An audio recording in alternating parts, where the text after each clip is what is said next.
છે। કોંગ્રેસમાંથી રાજીનામું આપવાનો ફૈઝલ પટેલે નિર્ણય લીધો છે। સોશિયલ મીડિયા પર પોસ્ટ કરી અને રાજીનામાની જાહેરાત કરી છે। સમર્થન કરનાર કાર્યકર્તાઓનો ફૈઝલે આભાર વ્યક્ત કર્યો છે।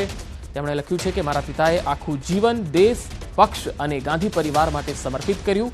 મેં મારા પિતાના પગલે ચાલવાનો પ્રયાસ કર્યો, પરંતુ દરેક પગલે મને ના પાડી દેવામાં આવી। ખૂબ પીડા અને વેદના સાથે કોંગ્રેસ માટે કામ કરવાનું બંધ કરવાનો નિર્ણય લીધો। ઘણા વર્ષોથી આ એક મુશ્કેલ સફર રહી છે।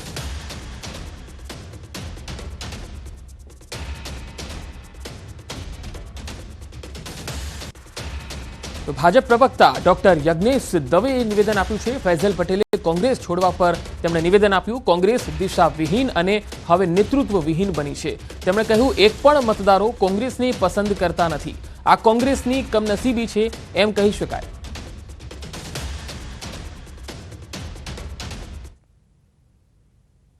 સ્વર્ગીય અહેમદ પટેલ જે કોંગ્રેસના દિગ્ગજ નેતા હતા, એમના પુત્ર ફૈઝલ પટેલ જ્યારે સોશિયલ મીડિયા ઉપર એવી પોસ્ટ લખે કે મારે દેશની સેવા કરવી છે, જે ગાંધી પરિવારની સેવા મારા પિતાજીએ કરી છે, એ ગાંધી પરિવારની સેવામાં મારે જોતરાવું છે, કોંગ્રેસથી માધ્યમ બનીને જોતરાવું, ત્યારે કોંગ્રેસના નેતાઓ મને આવા કામમાં આડે આવે છે અને મારે વ્યથિત હૃદયે કોંગ્રેસ છોડવી પડે છે અને હું કોંગ્રેસ સાથે રહી શકું એમ નથી। એટલે મને એ લાગે છે કે કોંગ્રેસ અત્યારે દિશાવિહીન તો હતી જ, પણ નેતૃત્વવિહીન છે। ક્યાંય કોઈની ઉપર કંટ્રોલ નથી રહ્યો। તો સ્વર્ગસ્થ અહેમદ પટેલના પુત્ર ફૈઝલ પટેલે રાજીનામું આપ્યું છે અને સોશિયલ મીડિયામાં પોસ્ટ લખી છે અને તેમણે કહ્યું છે કે હું કોંગ્રેસને અલવિદા કહી રહ્યો છું। સોશિયલ મીડિયા પર પોસ્ટ કરી અને રાજીનામું આપ્યું છે। તો બીજી તરફ ભાજપના પ્રવક્તા યજ્ઞેશ દવેએ કહ્યું છે કે આ કોંગ્રેસની કમનસીબી છે। એક પણ મતદારો હવે કોંગ્રેસને પસંદ કરતા નથી। કોંગ્રેસ દિશાવિહીન અને હવે નેતૃત્વવિહીન બની ગઈ છે। ફૈઝલ પટેલ અહેમદ પટેલના પુત્ર અને ખાસ અહેમદ પટેલનો જે કોંગ્રેસ સાથે વર્ષોથી જે નાતો રહ્યો છે, તેઓ સાંસદ પણ રહ્યા હતા અને લગાતાર એમની એક લાંબી રાજકીય કારકિર્દી રહી છે અને કોંગ્રેસના ખાસ ગાંધી પરિવાર સાથે જોડાયેલા અહેમદ પટેલ અને તેમના પરિવારમાંથી જે તેમનો દીકરો ફૈઝલ પટેલ કોંગ્રેસને અલવિદા કહે છે। વધુ માહિતી સાથે સંવાદદાતા ભાવિન મારી સાથે જોડાયા છે। ભાવિન, ફૈઝલ પટેલે રાજીનામું આપ્યું છે, તેના શું તર્ક લગાવી શકાય? આગામી દિવસોમાં શું તે કોઈ પાર્ટીમાં જોઈન થઈ શકે છે? જી, અહેમદ પટેલના પુત્ર ફૈઝલ પટેલે કોંગ્રેસને અલવિદા કહેવાનો નિર્ણય એક્સ પર પોસ્ટ કરી હતી, જેમાં તેણે પરિવાર તરફથી સપોર્ટ ન હોવાની વાત લખી છે। અહેમદ પટેલ એ રાજકીય કોંગ્રેસના સ્ટ્રોંગ નેતા હતા। કદાચ ફૈઝલ પટેલને એવી ઉમ્મીદ હશે કે મારા પિતા કોંગ્રેસમાં કોઈ હોદ્દો કે આગળ વધવાના જે ચાન્સ છે તે મને આપશે, પરંતુ એવું બન્યું ન હતું। એમના સ્વર્ગવાસ થયા પછી પણ ભરૂચ લોકસભામાં ફૈઝલ પટેલની વાત આગળ આવી હતી, પરંતુ ભરૂચ કોંગ્રેસ તરફથી એમને ગણકાર્યા ન હતા। આ બાજુ જે મુમતાઝબેન છે, એ મુમતાઝબેન ભરૂચના કોંગ્રેસના નેજા હેઠળ અહીં ઘણા કામ કર્યા છે, પરંતુ ફૈઝલ પટેલે એક પણ કામ અહીં કર્યું નહોતું। આ રીતે આ કારણ હોઈ શકે એમની નારાજગીનું। અને બીજું કંઈક તર્ક એવું લગાવવામાં આવે છે કે કોઈ બીજી પાર્ટીમાં પણ એમને કોઈક સપોર્ટ મળ્યો હોય અને કદાચ આ રીતે એમણે છોડવાનું નક્કી કર્યું હોય। જી ભાવિન, તમારી ફૈઝલ પટેલ સાથે કોઈ વાતચીત થઈ શકી છે? જી, કાલ રાત રોજ એક 2 મિનિટની વાતની અંદર એમણે ભાવિન, હું આપને અટકાવવા માંગીશ। કોંગ્રેસના પ્રવક્તા હેમાંગભાઈ રાવલ આપણી સાથે જોડાયા છે। હેમાંગભાઈ, ફૈઝલ પટેલનું રાજીનામું, આપની પહેલી પ્રતિક્રિયા? ફૈઝલ પટેલે કોઈ રાજીનામું જેવું આપ્યું નથી। એમણે સોશિયલ મીડિયા ઉપર પોતાની વેદના વ્યક્ત કરી છે અને એમની વેદના જે કોંગ્રેસ પક્ષ છે એ પક્ષ સાચી આંતરિક લોકશાહીમાં માને છે, એટલે એમણે પોતાની વાત રજૂ કરી છે। બાકી પક્ષમાંથી કોઈ રાજીનામું આપ્યું એવા અમને કોઈ સમાચાર નથી, એવું કોઈ લેખિત રાજીનામું મોકલાયું નથી। એમની વેદના હશે અથવા એમની જે વ્યથા હશે, જે વ્યથાને અમે પૂરતો નિવારવાનો પ્રયત્ન કરીશું।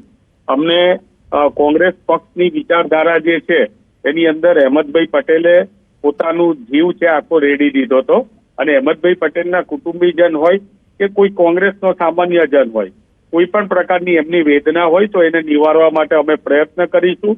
અમારા પક્ષની અંદર જે વેદના છે બદલો લઈને નિવારાતી નથી। જે રીતે પાયલ ગોટીના પગમાં લાકડીઓ મારવામાં આવી અને આંતરિક લડાઈઓ જે ભારતીય જનતા પાર્ટીની છે એ રીતે અમારા પક્ષમાં વેદના વ્યક્ત નથી થતી, આંતરિક લોકશાહીમાં વ્યક્ત થાય છે, પરંતુ પક્ષની આંતરિક બાબત છે।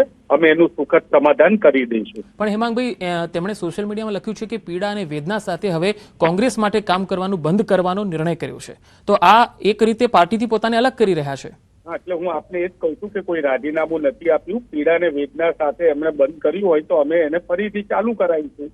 એમની જે પીડા અને વેદના છે એમની સંવેદનાઓ સાથે અમે છીએ અને એમની પીડા અને વેદનાને દૂર કરવાનો અમારો શીર્ષસ્થ નેતૃત્વ પ્રયત્ન કરશે. મુમતાજ પટેલ જે અહેમદભાઈના દીકરી છે એ પણ કોંગ્રેસ સાથે સતત જોડાયેલા છે, સતત કોંગ્રેસના કાર્યક્રમોમાં હોય છે. અત્યારે સ્થાનિક સ્વરાજની ચૂંટણીમાં પણ તેઓ સક્રિય રીતે મદદ કરી રહ્યા છે. એટલે એવું કોઈ બીજો આટલો મોટો ઓહાપો કરવાની જરૂર નથી. પરંતુ હા, એ વાત છે કે અમારા પક્ષમાં ફરીથી એકવાર કહું કે વેદના છે એ વેર ભાવનાથી કે બદલો લઈને વાળવામાં નથી આવતી.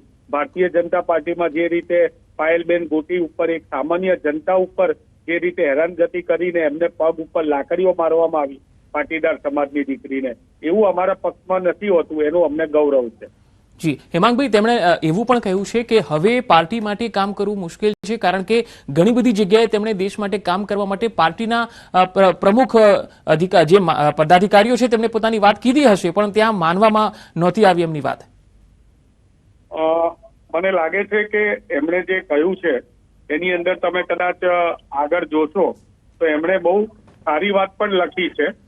તમે જુઓ છો, એમણે લખ્યું છે કે હું શક્ય હોય એ રીતે માનવ જાત માટે કામ કરવાનું ચાલુ રાખીશ અને કોંગ્રેસ પાર્ટી હંમેશાની જેમ મારો પરિવાર રહેશે. હવે તમે વિચાર કરો, એમણે જયારે આટલું પાર્ટી માટે લખ્યું હોય તો મને લાગે છે એક જવાબદાર ચેનલ તરીકે તમારે આ શબ્દને પણ મજબૂતાઈથી દર્શકો સમક્ષ રજૂ કરવા જોઈએ. બિલકુલ.